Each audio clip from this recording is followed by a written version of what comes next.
برنامج أنا وجدي مش مجرد برنامج، دي قعدة دافية فيها جيلين بيشاركوا بعض الحكايات وبيفكرونا إن أجمل اللحظات هي اللي بنعيشها سوا.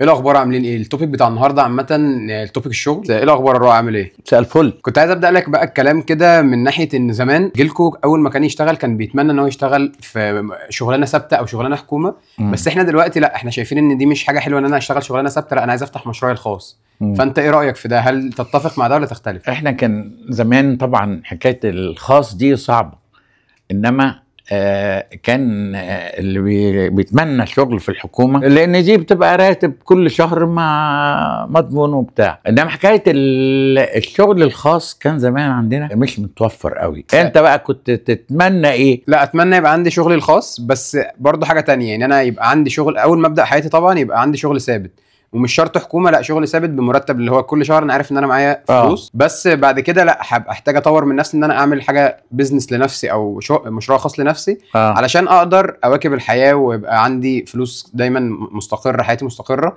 بس ده اللي انا شايفه الصراحه. صح، كلامك صح. فكره الشغل من البيت، ان نبقى شغالين من البيت اللي هو اونلاين.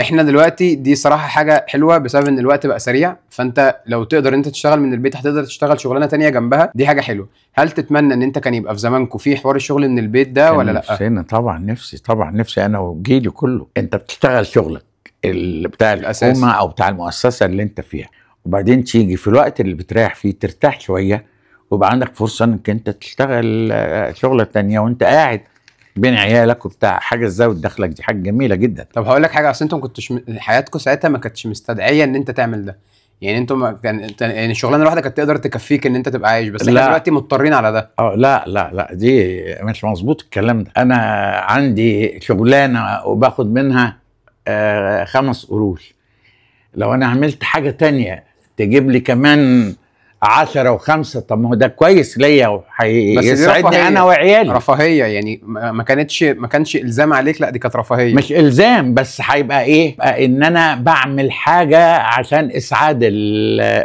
عيالي والاسره وبيتي يعني. قول لي بقى، انتوا اغلبكم بقى بيميل لايه؟ ان احنا نبقى كويس. يعني صحاب بيزنس، ده بالنسبه لنا احنا كل الجيل بتاعنا بيدور في ده. يعني اي حد دلوقتي بيتخرج من الجامعه او حتى دلوقتي هم في الجامعه بيبدا يفكر في فكره ان انا لا ابدا اشتغل، اعمل مشروع لنفسي. صح. هل لو كان اتعرض عليك شغلانه انت بتحبها بس مرتبها شويه توافق بيها، ولا لا تروح شغلانه انت ما بتحبهاش بس مرتبها يبقى كتير؟ لا، اروح شغلانه انا ما بحبهاش ومرتبها كبير، لان اصلا المرتب ده مش بيخدمني انا لوحدي، المرتب ده بيخدم اللي انا مسؤولين مني. ده على المدى البعيد هيضرك انت، او انت هتبقى متضايق، يعني هتبقى رايح الشغل كل يوم متضرر من ده. هو كان زمان برضو دي ميزه فينا مش فيكو. مفيش ميزه. العطا في حد ذاته بيسبب سعاده، يعني ان انت تعطي وتدي عشان غيرك يتبسط، غيرك يعني من دمك، مش تلم شويه صاع من الشارع وتقول لغيرك، دي بتبقى سعاده غير عاديه. او اهلك او حتى جيرانك. ماشي، يعني انت ضد الفكره؟ مش ضدها، بس دي لا يعني لازم تشوف نفسك برضو، يعني لازم يبقى عندك جزء من حياتك او يومك تفكير بتفكر فيه لنفسك، مفيش كلام، عشان على المدى البعيد انت طاقتك اصلا هتبقى خلاص راح. كل يوم بروح انا وكاره الشغل ده، انما شايف ان العائد بتاعه زي ما بتقول كويس، بيسعد اللي حواليا، تتاكد انه هيسعدني ضروري، وفي يوم من الايام هحبه. لا، ما انا ما اختلف معاك في النقطه دي، يعني لا مش يعني ما فيش حاجه الواحد مش حاببها هيضطر يحبها، لا هو بيبقى ملزم او مجبر ان هو يحبها، بس مش هتحبها. يعني ما فيش شغلانه انت هتحبها وانت داخلها اصلا من الاول، لا مش عايز ده. بس انت مقتنع بايه؟ بان انت تشتغل شغلانه انت بتحبها والحصيله بتاعتها اقل من شغلانه انت مش بتحبها؟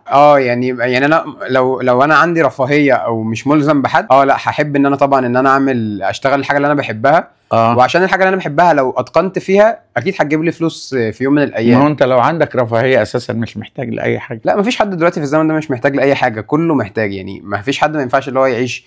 انتوا زمان كان في ناس بتعيش من غير ما تشتغل وكانوا بيقدروا يعملوا ده، بس دلوقتي لا، الفلوس يعني مش هتستمر معاك، هتخلص. اي شغل شريف وكويس وبيوصلك للي انت عايزه ده ربنا بيبارك فيه، والله العظيم. اكيد طبعا. يا ريت انتوا تفهموا الكلام ده، الجيل بتاعكم. ماشي، طيب فكره بقى ان انا اشتغل في مكان مثلا ل3 أو 4 سنين، بعد كده اغير المكان ولا لا انت شايف ان احنا لا لازم نفضل مكملين في نفس المجال اللي احنا فيه؟ وانا وجهة نظري انا شايف لا، ان انا ما ينفعش افضل ثابت في شركة معينة طول العمر. الكلام ده بقى امتى؟ راجل دماغي بشغلها بفضل ربنا بشكل غير عادي، وبقعد ما بنامش بال 24 ساعة عشان اعمل حاجة كل اللي حواليا ما بيعرفوش يعملوها. لا مش شرط، دي هتتغالب عليا. مش شرط على فكره ان انت تعمل حاجه اللي كل حاجه مش عارفين يعملوها، لا بس انا امال عايز اقول ايه؟ لك ان انت دلوقتي اتنقل كده وبس. لا حتى انت دلوقتي في وظيفه، انا شغال في وظيفه خلاص، انا مثلا بعد 3 4 سنين انا مش عايز ادي للشغل ده، مش عايز ادي له اكتر من كده، تروح مجال تاني طاقتك هتتجدد، هتقدر تشتغل احسن. ما هو مش متوفر الكلام ده. متوفر، لا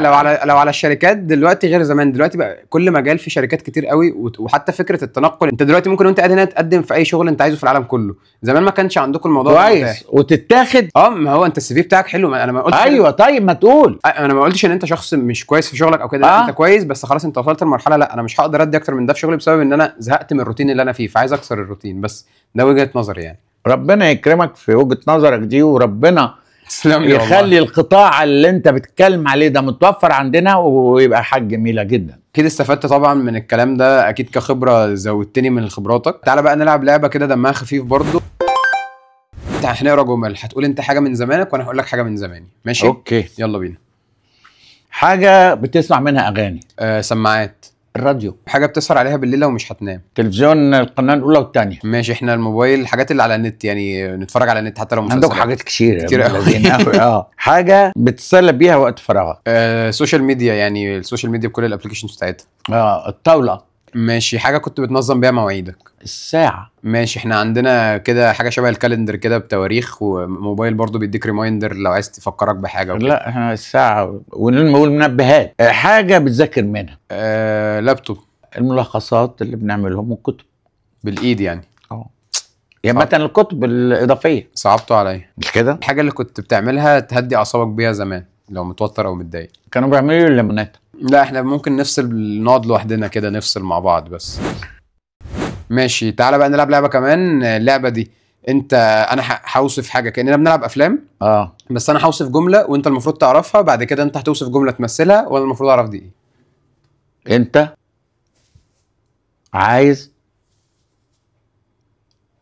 تليفون، عايز تاكل، انت عايز تاكل مكرونه، عايز تاكل بس حاجه حلوه.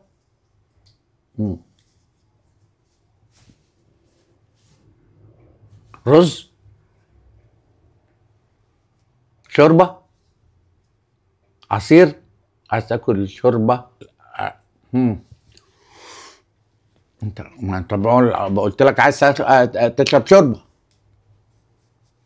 ايه اللي هتعمله كده غير الشوربه؟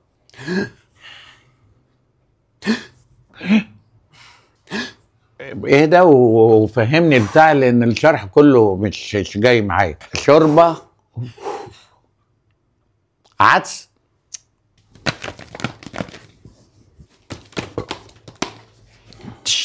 فطير،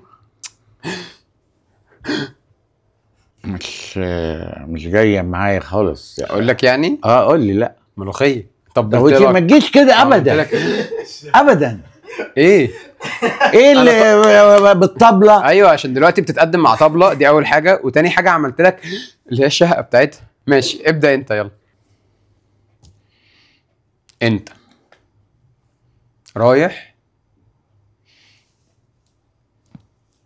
السينما. شايف؟ سيمبل يا جماعه. شايف؟ جميل. يعني ناس بتعمل وانت بتعقدني. ايوه ما ملوخيه. ملوخيه فين؟ عشان انا عايز ده بيعمل كده الاول شوكه والمكرونه، خدتش بالك؟ وبعدين وشوربه. ايوه طب ايه يا جماعه دي؟ اهي دي كانت تعملها في الاول، انما انت كده في وسط الاكل واحد بيموت. تشرق كده، تشرق في وسط الاكل. ماشي بس كويس ان انت بتقول الحاجات دي بتعملوا كده في ايامكم، وانا في ايامنا شوف ازاي السلاسه ازاي. صح. الحمد لله. ماشي. شكرا ليك جدا، اتبسطت معاك، ويا ريت تكون انت اتبسطت معايا جدا، واستفدت منكم ومن الحاجات اللي انتوا بتعملوها بشكل غير عادي. وارجو ان يكون الناس اللي فيه فرصه انهم يكونوا شافونا، ما اكونش اسأت للجيل بتاعنا. لا او الناس الزمن بتاعنا. ما بتاعنا. تخافش. واكون عملت حاجات انتوا راضيين عنها. ماشي، مش قوي يعني. بس كده يا جماعه زي ما الدكتور قال لكم، ان شاء الله احنا كل ده بنهزر وبنتكلم، مفيش حد ياخد مننا حاجه او يزعل مننا. ولو الحلقه عجبتكم ما تنسوش تعملوا لنا شير ولايك وسبسكرايب. شكرا جدا.